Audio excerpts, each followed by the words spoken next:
Chapter 6 Imagination. The workshop of the mind. The fifth step toward riches. The imagination is literally the workshop wherein are fashioned all plans created by man. The impulse, the desire, is given shape, form, and action through the aid of the imaginative faculty of the mind. It has been said that man can create anything which he can imagine. Of all the ages of civilization, this is the most favorable for the development of the imagination, because it is an age of rapid change. On every hand, one may contact stimuli that develop the imagination. Through the aid of his imaginative faculty, man has discovered, and harnessed, more of nature's forces during the past 50 years than during the entire history of the human race. Previous to that time, he has conquered the air so completely that the birds are a poor match for him in flying. He has harnessed the ether and made it serve as a means of instantaneous communication with any part of the world. He has analyzed, and weighed, the sun at a distance of millions of miles, and has determined, through the aid of imagination, the elements of which it consists. He has discovered that his own brain is both a broadcasting and a receiving station for the vibration of thought, and he is beginning now to learn how to make practical use of this discovery. He has increased the speed of locomotion, until he may now travel at a speed of more than 300 miles an hour. The time will soon come when a man may have breakfast in New York, and lunch in San Francisco. Man's only limitation, within reason, lies in his development and use of his imagination. He has not yet reached the apex of development in the use of his imaginative faculty. He has merely discovered that he has an imagination, and has commenced to use it in a very elementary way. Two forms of imagination. The imaginative faculty functions in two forms. One is known as synthetic imagination, and the other as creative imagination. Synthetic imagination, through this faculty, one may arrange old concepts, ideas, or plans into new combinations. This faculty creates nothing. It merely works with the material of experience, education, and observation with which it is fed. It is the faculty used most by the inventor, with the exception of the genius who draws upon the creative imagination, when he cannot solve his problem through synthetic imagination. Creative imagination, through the faculty of creative imagination, the finite mind of man has direct communication with infinite intelligence. It is the faculty through which hunches and inspirations are received. It is by this faculty that all basic or new ideas are handed over to the man. It is through this faculty that thought vibrations from the minds of others are received. It is through this faculty that one individual may tune in, or communicate with the subconscious minds of other men. The creative imagination works automatically, in the manner described in subsequent pages.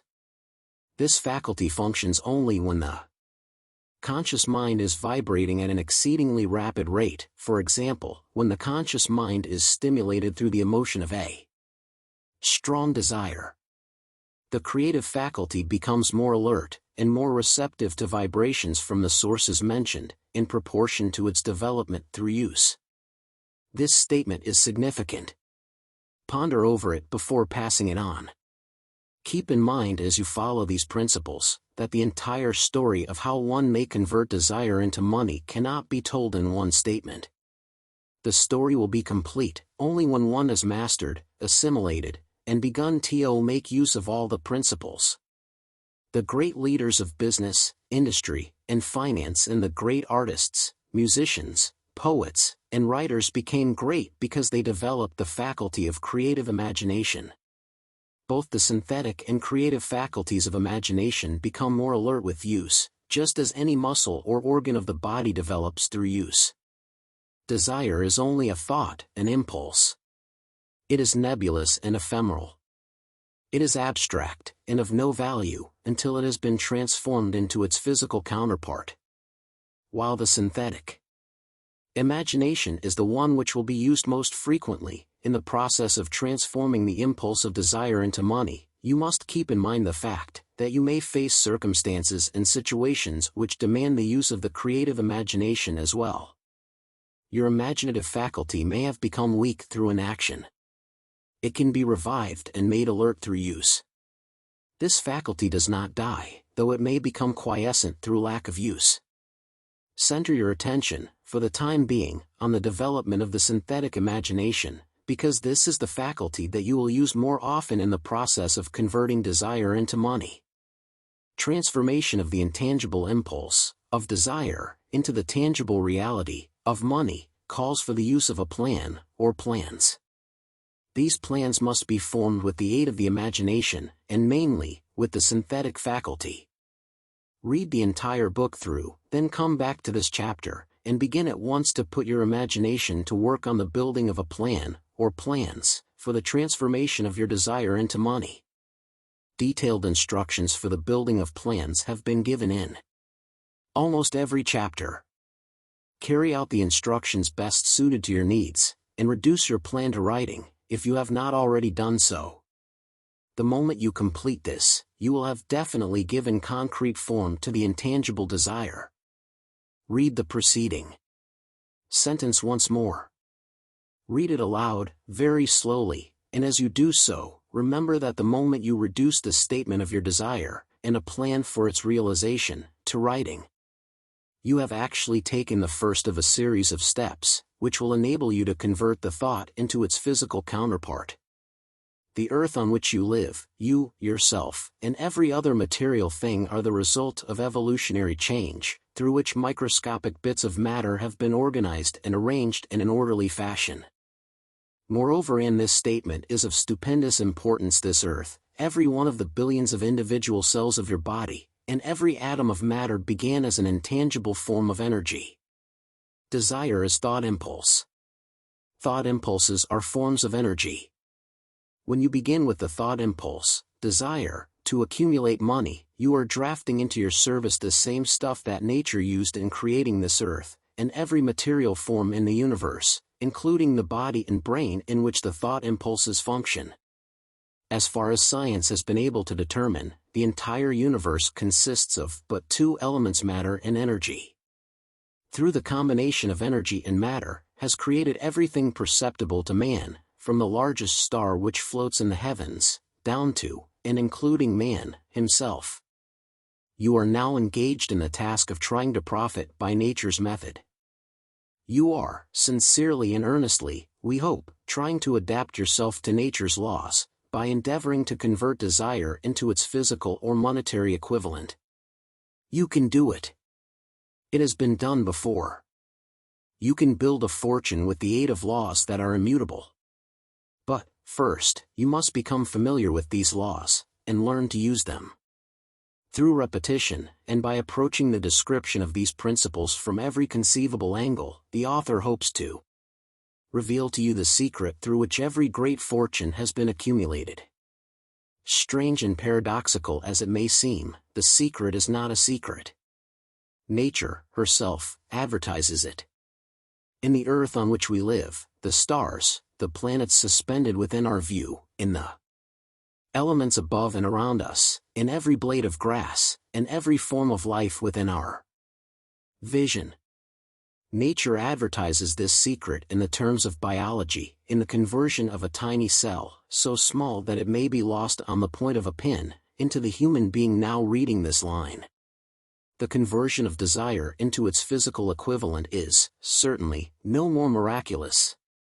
Do not become discouraged if you do not fully comprehend all that has been stated. Unless you have long been a student of the mind, it is not to be expected that you will assimilate all that is in this chapter upon first reading. But you will, in time, make good progress. The principles which follow will open the way for an understanding of imagination. Assimilate that which you understand, as you read this philosophy for the first time, then, when you reread and study it, you will discover that something has happened to clarify it, and give you a broader understanding of the whole. Above all, do not stop, nor hesitate in your study of these principles until you have read the book at least 3 times, for then, you will not want to stop. How to make practical use of imagination. Ideas are the beginning points of all fortunes. Ideas are products of the imagination. let us examine a few well-known ideas which have yielded huge fortunes, with the hope that these illustrations will convey definite information concerning the method by which imagination may be used in accumulating riches. The Enchanted Kettle. 50 years ago, an old country doctor drove to town, hitched his horse, quietly slipped into a drugstore by the back door, and began dickering with the young drug clerk. His mission was destined to yield great wealth to many people. It was destined to bring to the South the most far-flung benefit since the Civil War. For more than an hour, behind the prescription counter, the old doctor and the clerk talked in low tones. Then the doctor left. He went out to the buggy and brought back a large, old-fashioned kettle, and a big wooden paddle, used for stirring the contents of the kettle, and deposited them in the back of the store. The clerk inspected the kettle, reached into his inside pocket, took out a roll of bills, and handed it over to the doctor. The roll contained exactly $500.00, the clerk's entire savings. The doctor handed over a small slip of paper on which was written a secret formula. The words on that small slip of paper were worth a king's ransom. But not to the doctor. Those magic words were needed to start the kettle to boiling, but neither the doctor nor the young clerk knew what fabulous fortunes were destined to flow from that kettle. The old doctor was glad to sell the outfit for $500. The money would pay off his debts, and give him freedom of mind. The clerk was taking a big chance by staking his entire life savings on a mere scrap of paper and an old kettle. He never dreamed his investment would start a kettle overflowing with gold that would surpass the miraculous performance of Aladdin's lamp. What the clerk really purchased was an idea. The old kettle and the wooden paddle, and the secret message on a slip of paper were incidental. The strange performance of that kettle began to take place after the new owner mixed with the secret instructions an ingredient of which the doctor knew nothing. Read this story carefully, and give your imagination a test. See if you can discover what it was that the young man added to the secret message, which caused the kettle to overflow with gold. Remember, as you read, that this is not a story from Arabian Nights. Here you have a story of facts, stranger than fiction, facts that began in the form of an idea. Let us take a look at the vast fortunes of gold this idea has produced. It has paid, and still pays huge fortunes to men and women all over the world, who distribute the contents of the kettle to millions of people. The old kettle is now one of the world's largest consumers of sugar, thus providing jobs of a permanent nature to thousands of men and women engaged in growing sugar cane, and in refining and marketing sugar. The old kettle consumes, annually, millions of glass bottles, providing jobs to huge numbers of glass workers. The old kettle gives employment to an army of clerks, stenographers, copywriters, and advertising experts throughout the nation. It has brought fame and fortune to scores of artists who have created magnificent pictures describing the product. The old kettle has converted a small southern city into the business capital of the South, where it now benefits, directly or indirectly, every business and practically every resident of the city. The influence of this idea now benefits every civilized country in the world, pouring out a continuous stream of gold to all who touch it. Gold from the kettle built and maintains one of the most prominent colleges of the South, where thousands of young people receive the training essential for success. The old kettle has done other marvelous things. All through the World Depression, when factories, banks, and business houses were folding up and quitting by the thousands, the owner of this enchanted kettle went marching on, giving continuous employment to an army of men and women all over the world, and paying out extra portions of gold to those who, long ago, had faith in the idea.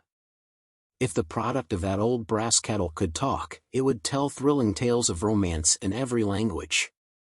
Romances of love, romances of business, romances of professional men and women who are daily being stimulated by it. The author is sure of at least one such romance, for he was a part of it, and it all began not far from the very spot on which the drug clerk purchased the old kettle. It was here that the author met his wife, and it was she who first told him of the enchanted kettle. It was the product of that kettle they were drinking when he asked her to accept him for better or worse. Now that you know the content of the enchanted kettle is a world-famous drink, it is fitting that the author confesses that the home city of the drink supplied him with a wife, also that the drink itself provides him with stimulation of thought without intoxication, and thereby it serves to give the refreshment of mind which an author must have to do his best work. Whoever you are, wherever you may live, whatever occupation you may be engaged in, just remember in the future, every time you see the words Coca-Cola, that its vast empire of wealth and influence grew out of a single idea, and that the mysterious ingredient the drug clerk Asa Candler mixed with the secret formula was imagination. Stop and think of that, for a moment.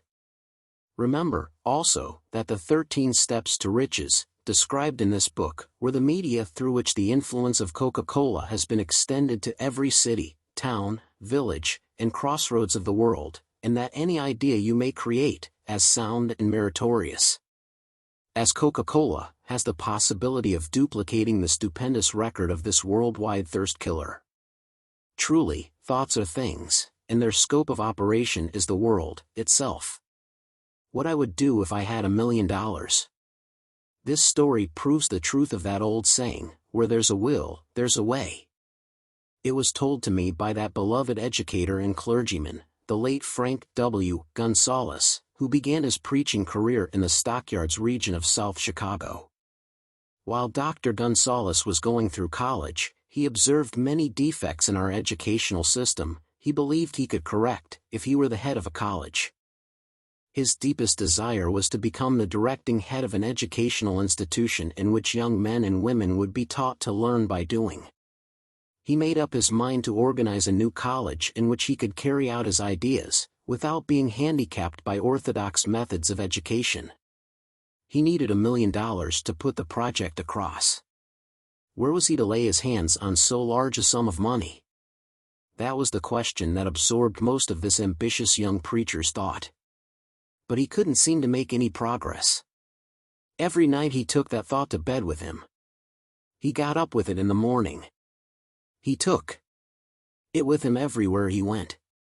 He turned it over and over in his mind until it became a consuming obsession with him. $1 million is a lot of money. He recognized that fact, but he also recognized the truth that the only limitation is that which one sets up in one's own mind. Being a philosopher as well as a preacher, Dr. Gonzalez recognized, as do all who succeed in life, that definiteness of purpose is the starting point from which one must begin.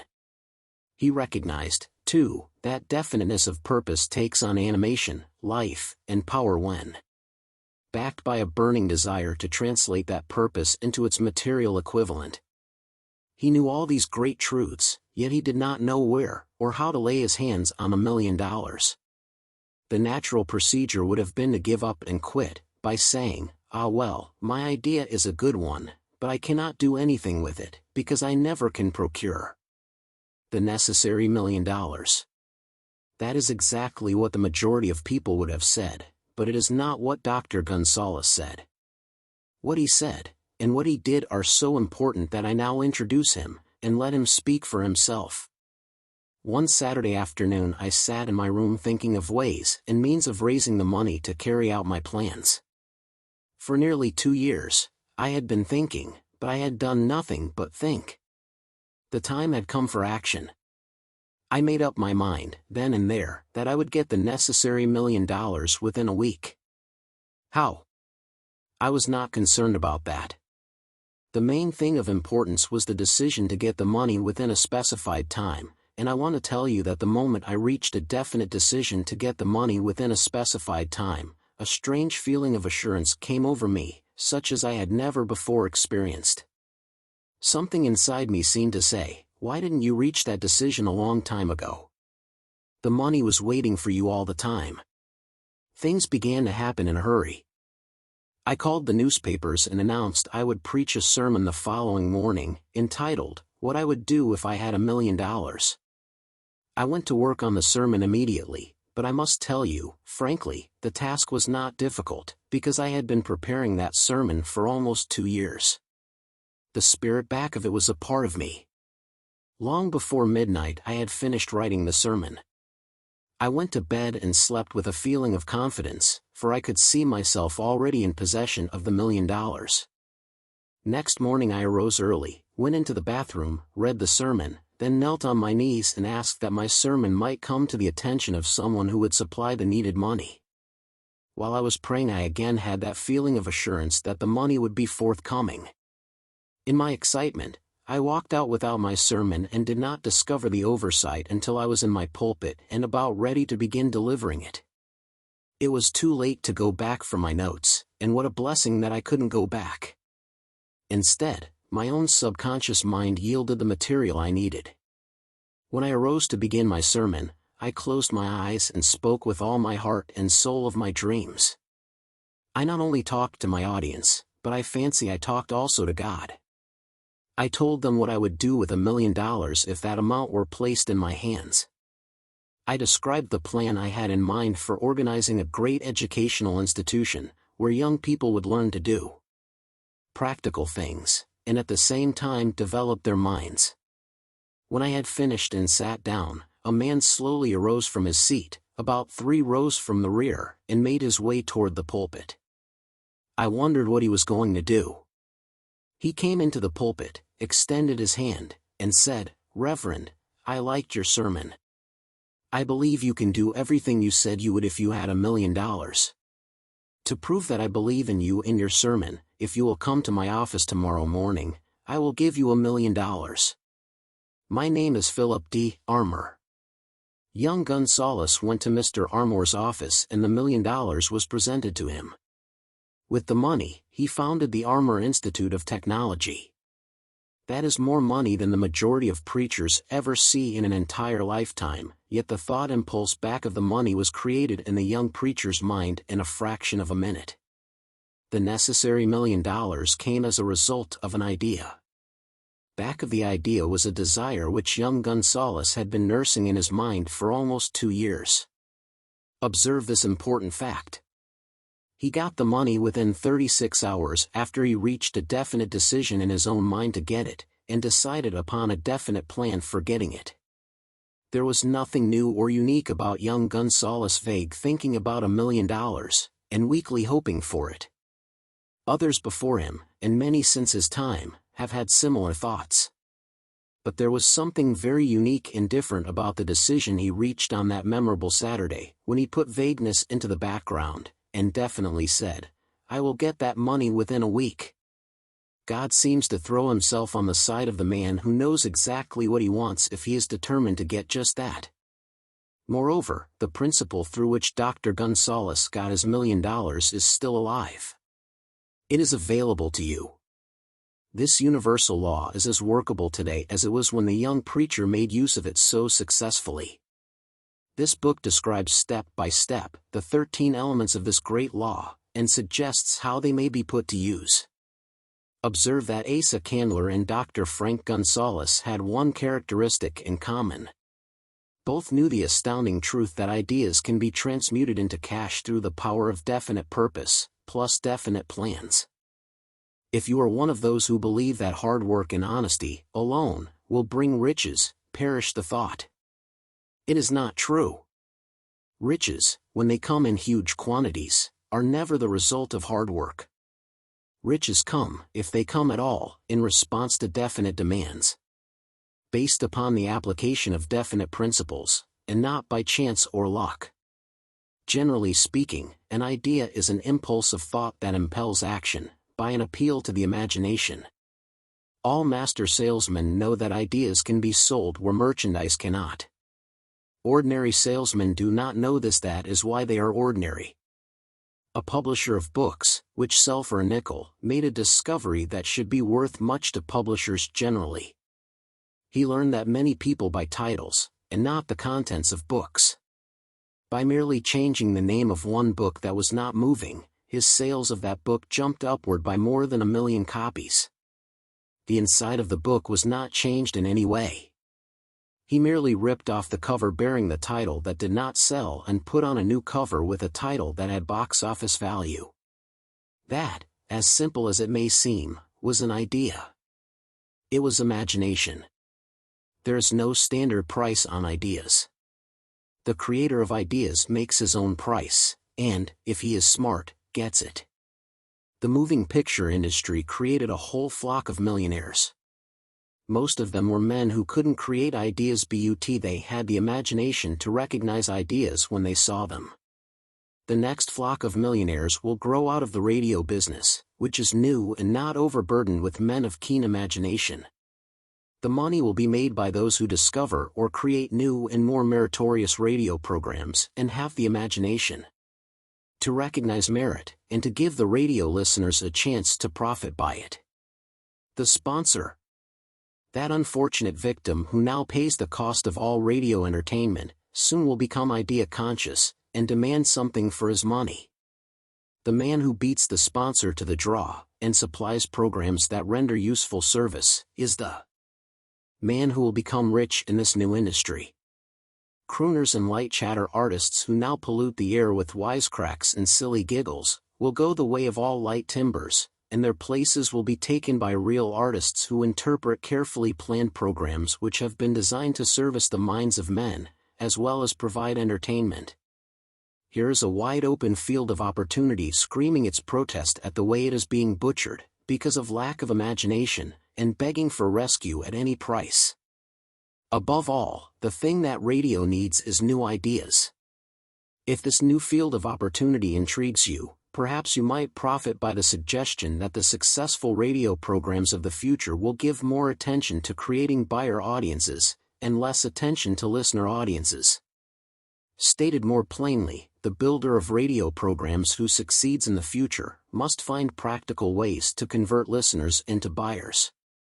Moreover, the successful producer of radio programs in the future must key his features so that he can definitely show its effect upon the audience.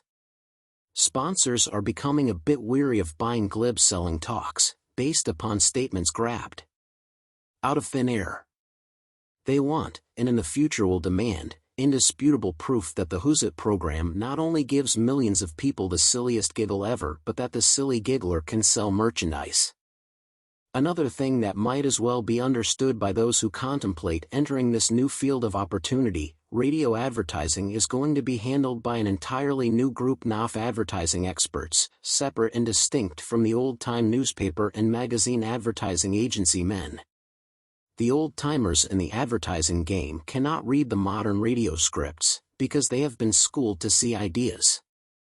The new radio technique demands men who can interpret ideas from a written manuscript in terms of sound. It costs the author a year of hard labor and many thousands of dollars to learn this. Radio, right now, is about where the moving pictures were when Mary Pickford and her curls first appeared on the screen. There's plenty of room in the radio for those who can produce or recognize ideas. If the foregoing comment on the opportunities of radio has not started your idea factory to work, you had better forget it. Your opportunity is in some other field.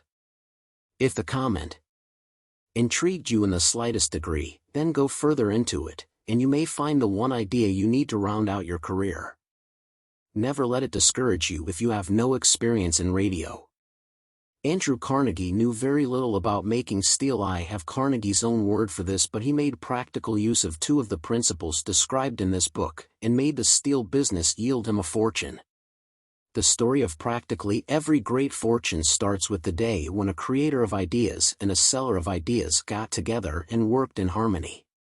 Carnegie surrounded himself with men who could do all that he could not do. Men who created ideas, and men who put ideas into operation, and made themselves and others fabulously rich.